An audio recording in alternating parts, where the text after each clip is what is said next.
চীন এখন বিটকয়েনে বিশাল সমুদ্রে নেমে পড়েছে। ভারত নিজেদের ডিজিটাল আইএনআর স্টেবল কয়েন এবং ব্লকচেন প্রজেক্ট নিয়ে ক্রিপ্টো লেগ খেলায় মেতেছে।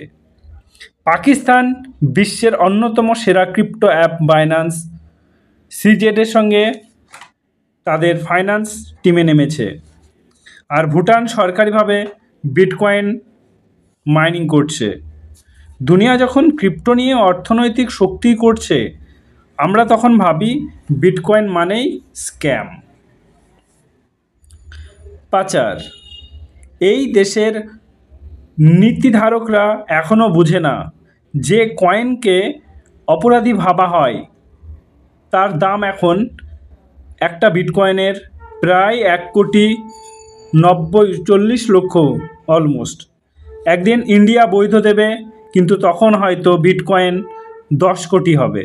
দুনিয়া তখন ক্রিপ্টো ব্যাংক চলবে, আর আমরা ভাববো এই কয়েনটা আসলে কি, right? So welcome to crypto বাণী। যারা ক্রিপ্টো বাণী চ্যানেলে নতুন, অবশ্যই চ্যানেলটিকে সাবস্ক্রাইব করো। আমি আজকে তোমাদেরকে যেটা নিয়ে কথা বলবো সেটা হচ্ছে তোমরা কিভাবে ক্রিপ্টোতে লাভ করবে।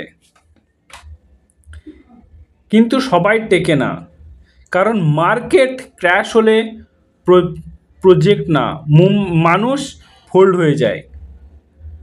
দেখো, এই গেমটা শুধু চ্যাট বা প্রাইস বুঝে জেতা যায় না, ঠিক আছে?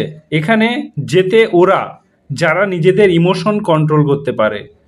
মার্কেটে 20% নামলেই যারা সেল না করে মাইন্ড কুল রেখে প্ল্যান করে, ওরাই পরে বিলিনিয়ার হয় বা মিলিনিয়ার হয়। বুল রানে তারা মিলিনিয়ার হয়।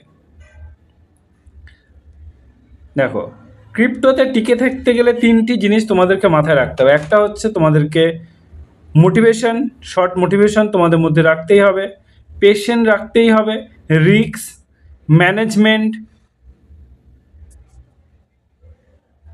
কনভিকশন তোমাদেরকে রাখতেই হবে। এই কটা। আর কি, ক্রিপ্টোতে সবাই লাভ করে কিন্তু সবাই টেকে না, একটা জিনিস মাথায় রাখবা। কারণ মার্কেট ক্র্যাশ হলে প্রজেক্ট না, মানুষ ফোল্ড হয়ে যায়। কিন্তু এই জিনিসটা একটা জিনিস মাথায় রেখো যে মার্কেটে সবাই কিন্তু প্রফিট করে বেরোতে পারে না। সো সবারই মধ্যে সেই পেশেন্টটা নেই। মার্কেট 20% নামলেই যারা সেল না করে মাইন্ড কুল রেখে প্ল্যান ফলো করে, ওরাই পরে বুল রান বা মিলিনিয়ার হয়। ক্রিপ্টোতে তুমি যতবার প্যানিক করবে ততবার শিখবে। লস মানেই শেষ না, এটা হলো লিসেন। সো তোমাদেরকে বোঝাতে পেরেছি।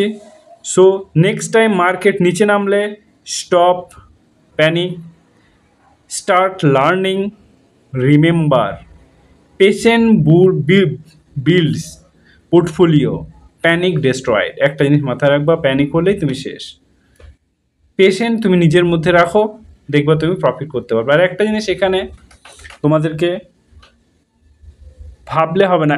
আমি একটা জিনিস দেখেছি, যারা এই মার্কেটে আসে, হয় যারা প্রচুর ঋণগ্রস্ত, ভাবে আমি রাতারাতি কোটিপতি হব, দেখা গেল সব হারিয়ে ফেলে। আর এক ধরনের লোক হচ্ছে যারা ভাবে আমরা এখানে ইনকাম করতে এসেছি বা এটাই আমাদের জীবন, তারা অল্প অল্প করে তারাই প্রফিটটা এখানে মুখটা দেখতে পায়, ঠিক আছে? প্রথম শ্রেণীর মানুষ পুরো একদম ডুবে শেষ হয়ে যায়। সো চলো, যদি কোনো কোয়েশ্চেন থাকে আমাকে অবশ্যই জানিও। Thank you, all the best.